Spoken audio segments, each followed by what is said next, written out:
Pride and Prejudice by Jane Austen, 1813. Chapter 30. Sir William stayed only a week at Hunsford, but his visit was long enough to convince him of his daughter's being most comfortably settled, and of her possessing such a husband and such a neighbour as were not often met with.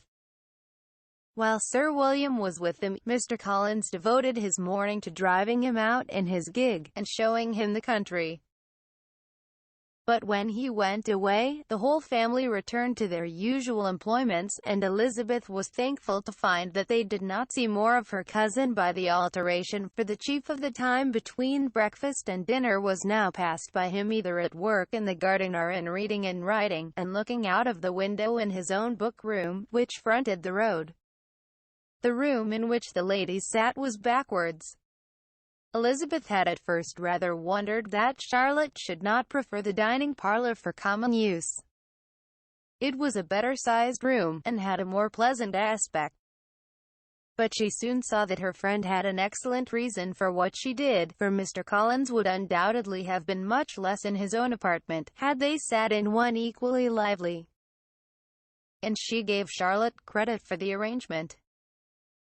From the drawing-room they could distinguish nothing in the lane, and were indebted to Mr. Collins for the knowledge of what carriages went along, and how often especially Miss de Bourgh drove by in her phaeton, which he never failed coming to inform them of, though it happened almost every day. She not unfrequently stopped at the parsonage, and had a few minutes' conversation with Charlotte, but was scarcely ever prevailed upon to get out. Very few days passed in which Mr. Collins did not walk to Rosings, and not many in which his wife did not think it necessary to go likewise.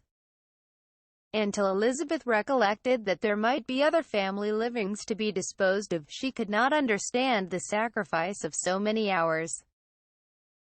Now and then they were honoured with a call from her ladyship, and nothing escaped her observation that was passing in the room during these visits. She examined into their employments, looked at their work, and advised them to do it differently. Found fault with the arrangement of the furniture, or detected the housemaid in negligence. And if she accepted any refreshment, seemed to do it only for the sake of finding out that Mrs. Collins's joints of meat were too large for her family. Elizabeth soon perceived that though this great lady was not in commission of the peace of the county, she was a most active magistrate in her own parish, the minutest concerns of which were carried to her by Mr. Collins. And whenever any of the cottagers were disposed to be quarrelsome, discontented, or too poor, she sallied forth into the village to settle their differences, silence their complaints, and scold them into harmony and plenty. The entertainment of dining at Rosings was repeated about twice a week.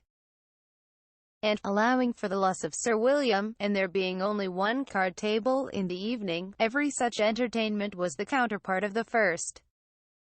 Their other engagements were few, as the style of living in the neighbourhood in general was beyond Mr. Collins's reach.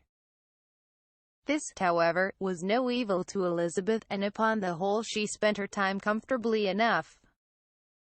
There were half-hours of pleasant conversation with Charlotte, and the weather was so fine for the time of year that she had often great enjoyment out of doors. Her favourite walk, and where she frequently went while the others were calling on Lady Catherine, was along the open grove which edged that side of the park, where there was a nice sheltered path which no one seemed to value but herself, and where she felt beyond the reach of Lady Catherine's curiosity. In this quiet way, the first fortnight of her visit soon passed away. Easter was approaching, and the week preceding it was to bring an addition to the family at Rosings, which in so small a circle must be important.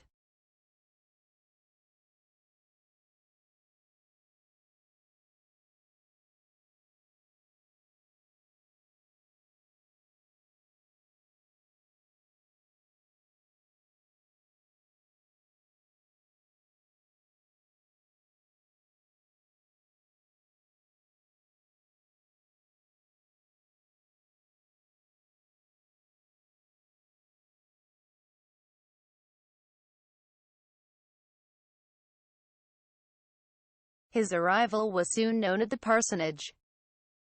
for Mr. Collins was walking the whole morning within view of the lodges opening into Hunsford Lane, in order to have the earliest assurance of it, and after making his bow as the carriage turned into the park, hurried home with the great intelligence.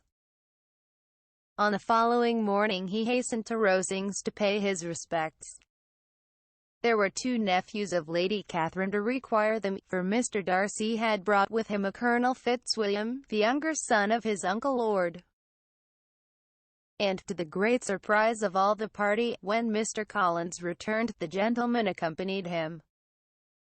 Charlotte had seen them from her husband's room, crossing the road, and immediately running into the other told the girls what an honor they might expect, adding, "I may thank you, Eliza, for this piece of civility. Mr. Darcy would never have come so soon to wait upon me." Elizabeth had scarcely time to disclaim all right to the compliment, before their approach was announced by the door-bell, and shortly afterwards the 3 gentlemen entered the room. Colonel Fitzwilliam, who led the way, was about 30, not handsome, but in person and address most truly the gentleman. Mr. Darcy looked just as he had been used to look in Hertfordshire. Paid his compliments with his usual reserve to Mrs. Collins, and whatever might be his feelings toward her friend, met her with every appearance of composure. Elizabeth merely curtsied to him without saying a word. Colonel Fitzwilliam entered into conversation directly with the readiness and ease of a well-bred man, and talked very pleasantly. But his cousin, after having addressed a slight observation on the house and garden to Mrs. Collins, sat for some time without speaking to anybody. At length, however, his civility was so far awakened as to inquire of Elizabeth after the health of her family.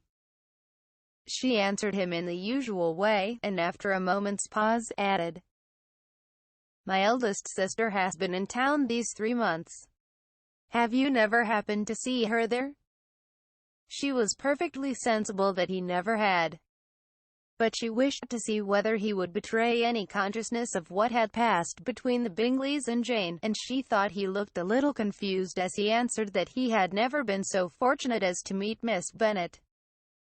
The subject was pursued no farther, and the gentlemen soon afterwards went away.